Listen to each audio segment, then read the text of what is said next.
Okay, Gavin, you mind if we do a new segment presented by Outlaw? Of course. Perfect. Get after it. All right, we're going to do a segment. It is called what, Joey? We haven't come up with a great name for it yet. No, we haven't. We're just going to call it The Great Debate. The Great Debate. Actually, I like that. We'll just roll with that. Yeah. Nice job. We'll have The Great Debate, and this is a segment where Carter, normally, when he's got a microphone, if he didn't throw the one that he had on the ground and break it, Loser. good work, Carter. Good job.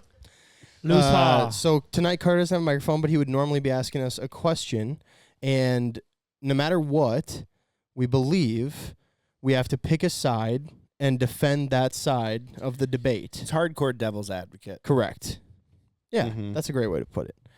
So our question for tonight is... So in Minnesota, for sure, our WPAs and WMAs, they're a little different, but essentially you cannot use... Wow. You cannot use anything motorized, whether it comes from decoys, electric motors, or gas motors. You just can't use anything propelled. Push-pull nation, electronic. baby. It's push-pulls only, paddling, any of that. I am on the side that it shouldn't be like that. Cal and Gavin are on the side that it should be like that. Right. Welcome to the Thunderdome, bitch. Welcome to Thunderdome! God, what was her name? Do you remember what her name No, was? I don't remember. That's from the 80s. That's like your childhood, not mine, I know, old Mel ass. Gibson. The 80s. Might Damn be, it. actually. Tina Turner. It was Tina the Turner. 80s. Mad Max? Yeah, Mad Max. That was the 80s. Welcome to Thunderdome. Welcome to the Thunderdome. Yeah, it was 80s. 87. Not a It's, great movie. it's 87? Tina Turner. Is it Tina Turner? Yeah. Okay, I'll trust you. Are you sure? I'm pretty sure. In a movie? She was a singer. Yeah. All right, I'll look it up. Whitney Houston was in movies too. Really? Oh, yeah. That's definitely your Bodyguard? childhood. You were born in the Bodyguard, bro? 80s. Bodyguard was such a good movie. Kevin Costner was her bodyguard, and they ended up sleeping together. Dude. I've never seen this. I've got nothing. 100%, Joey. You're correct. Was he right? What year was it? Was I already 87? That's so weird. I didn't say you were wrong, by No, the way. that's so weird. You that know I I didn't say you were right. wrong, right? Was I right No, I know. with 87? 1987? Dude, You didn't look it up? I didn't. All right, let's 85? Damn it. let's do the debate. Okay, debate. Okay, so Welcome. do we have to like present a formal question or just like begin? So What's your reasoning, Joe? here's my problem with the WMAs and WPAs in Minnesota. We have so many of them, right? Especially out in western Minnesota. Yep. However, they are not, in my opinion, managed well. So all of our licensing dollars are going towards making more of these or bettering these properties, right? And the purpose is to either breed waterfowl or to hunt waterfowl out of them. You know, they're managed. And so I can think of several in western Minnesota that the only way you can get into it is by paddling a really long ways or push-pulling yourself a really long ways. And so essentially what it makes it out to be is that it's almost inaccessible to about 95% of hunters. And so just give me a second. And so if I were allowed to bring in a sneak boat with a longtail on it, I don't think it would do any harm to the area to go and do that. Also, what does a motorized decoy do to that thing? Why can't I bring a spinning wing decoy into that? I don't think it hurts that area. I don't think it does anything bad to it. I think it's just another law and regulation in order to make money off of writing tickets. I wanted to say, I forgot to mention to you, we each get to present an opening monologue. I mean, you can't interrupt the guy while he's just beginning to tell what he's got to say. I think mainly the whole I know you reason wanted for to. making it like that, they will say it's for conservation and it's better for the birds and whatever, but I think it's just another excuse to write a ticket for these things. You know, You could just tell us that you're lazy. I understand what you're Sure. saying, Joey. Sure. I understand what you're saying. I think that there's a lot more deep thought that has to go behind why there's laws against using motorized decoys and motors and all of that in a WPA or a WMA. And for a guy who calls himself a hardcore hunter, you know, who's really saying that he's on the front lines and is willing to do whatever to shoot a lot of birds. I would say that this would present as a great argument for why it's a great thing that WMAs and WPAs are not allowing motorized decoys and motors, because it's only a select group of people, of us people, who are willing to go the 95, the extra 5% distance to push pull ourselves back into that spot. And the fact that the true grinders, all of the Joey Vasallos who aren't willing to go that extra mile to get to that spot, knowing that they're not even going to be touching me that day, that I'm not even going to see them, that's a blessing to me. And I want it to stay that way, because that's the real hunters are the ones that are in that back channel that have pulled themselves in there. The other thing about this, Joe, is you have to take into consideration the conservation that's a part of this, right? The water system, the ecosystem itself it's not made to have pollutants like oil and gas dumping into it. It's not good for ducks and their reproduction. And we know that. That's studied, obviously. There's a lot of scientific proof that having oil and gas in the water source that these ducks are breeding in isn't good, right? Can we agree on that? Cite one, but yeah. So I think that in and of itself is a really solid argument. Gavin, I know you had a point or two you wanted to make as well. I was just saying you could just tell everybody that you're lazy, but he hit it on the head. I mean, if you're not willing to put the work in, that's fine. But there are plenty of guys that are willing to push pull. We've talked about this on the pod. And plenty. All those get hunted 5%. all the time. I bet you there are more than 5% of guys that are willing to go in and use most of those WPAs and MAs. I bet 100%. You're right. I bet because a lot of guys don't have the money to buy a nice big duck bow with a surface drive or whatever that they think they need to get into those spots so you can use one. I can think of 6 that hunt it every weekend for the last 40 years. Sure. Like that. Push pulling, and he kills more. Do you think that's a good way to get more people into the sport, saying, hey, there's a lot more work that needs to be involved? We have a lot of public land, but it's going to take you walking in a mile through cattail marsh.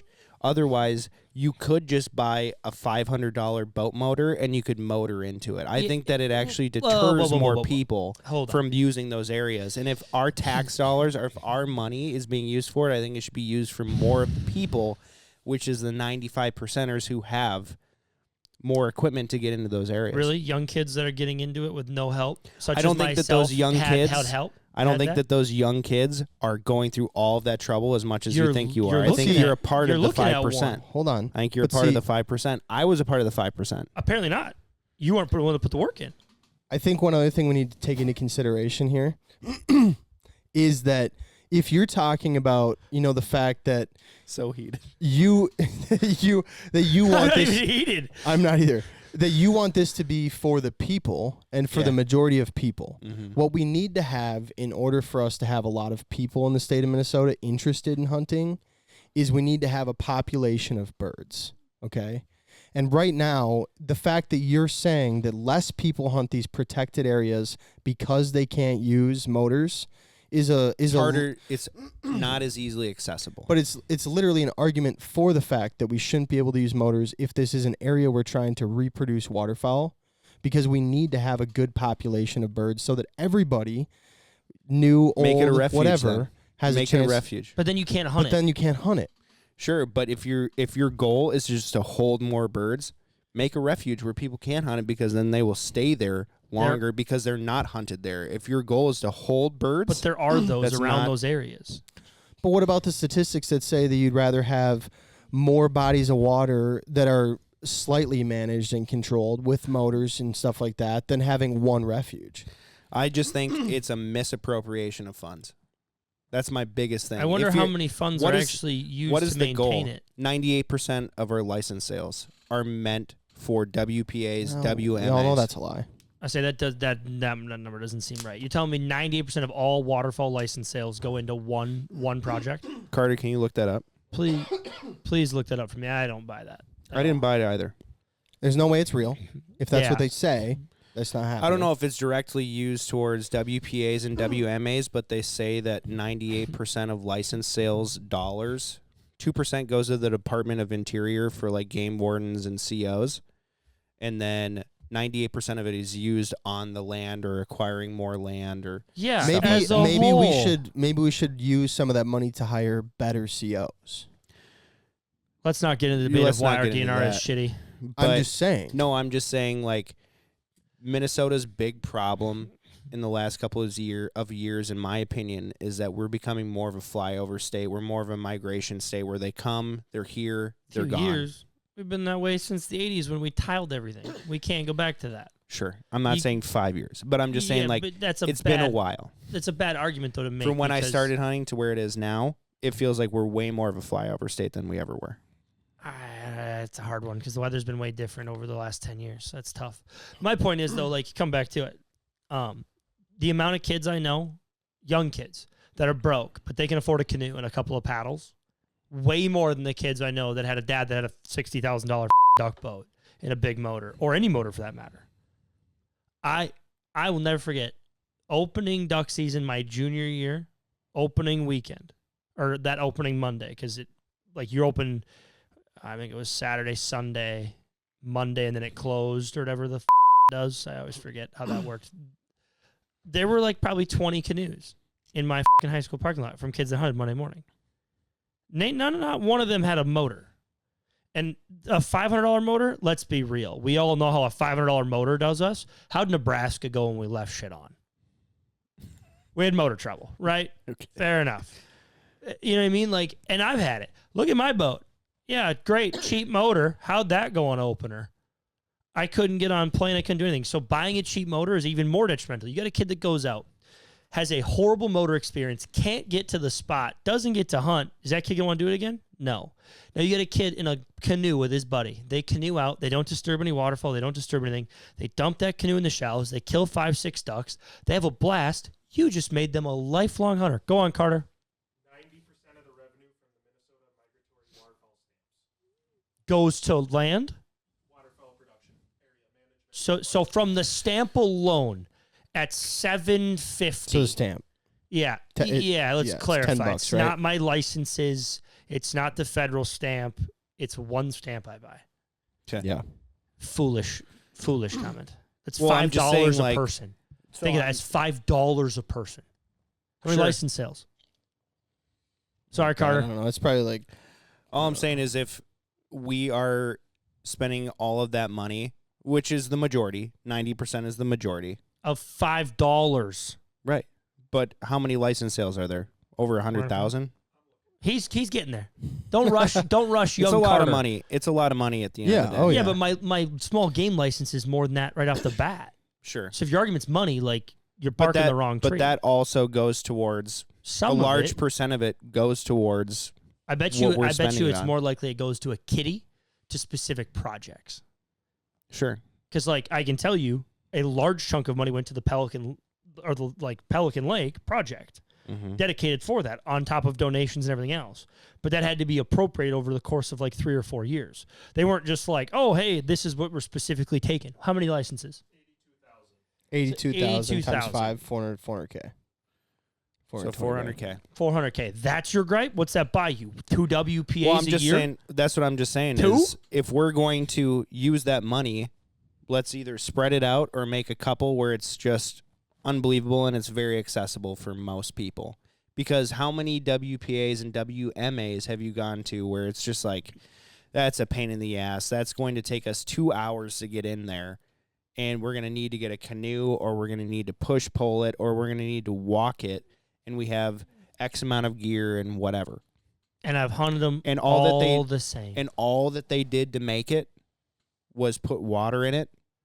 Well, They're not planting food into it like other states do. But they are generally, not. They're not planting corn and flooding it. They're not doing all this and that. We already got flooded Minnesota- corn ponds. What are you talking about? We already Minnesota- heated corn ponds. Minnesota uses their money in a way that other states don't. Your argument's going down the road of whether we use it for deer hunting, pheasant hunting, Guys, or duck hunting more. really quick, That's tough. let's get back. Yeah, to the part We've that matters. really strayed on this yeah, topic, you've and strayed this. we've kind of made the argument about like what's the appropriation of funds that Yeah. we're Sure. using for this. Correct. The real argument is, would you rather be able to use a motor on a WMA/WPA? I'm going to end my argument with this. More guys, I think, kill more birds on those using paddles, push poles, easier to get there with people with less money, less time, and it's more enjoyable. You keep a little bit of that like old school duck hunting to it. You keep some. Yeah. We're going to shout out Phil Conkey. You keep Yeah. some Phil Conkey in it. You keep a little bit of just original, no motorized decoys, water hunting only, hunt till noon and go home. You keep that duck camp vibe. You trying to kill vibes? You trying to kill like the heritage? That's how I see it. No. That's how it seems, you lazy ass. I think of all the areas that I've hunted that have a lot of motors going through it and a lot of spinning wing decoys going through it and a lot of electric motors that you can use on it, and it doesn't seem to affect the population whatsoever. So guess you'd have to leave that to the folks that study it, you know? Yeah, I don't think it's a population thing, because Pelican's got plenty of fucking robos, and it's a horse of beast whether you kill anything on that lake or not. Right. So I don't think adding robos WPA is really going to help your chances. Now, not disturbing. It can't hurt it. Yeah, maybe, but not disturbing birds, I can tell you, has helped.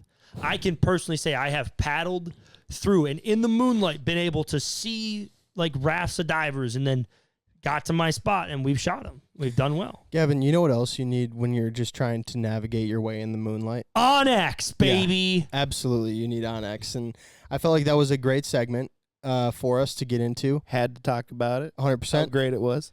And Onyx is a tool that we use all the time when we're driving in the middle of the darkness. There's been many a day where it is one of us holding up your phone for the other person who's driving in the pitch black so they can see the boundaries on either side of them. So use our discount code, MWF20, MWF20 for 20% off your Onyx membership that you already have, or you're living under a rock.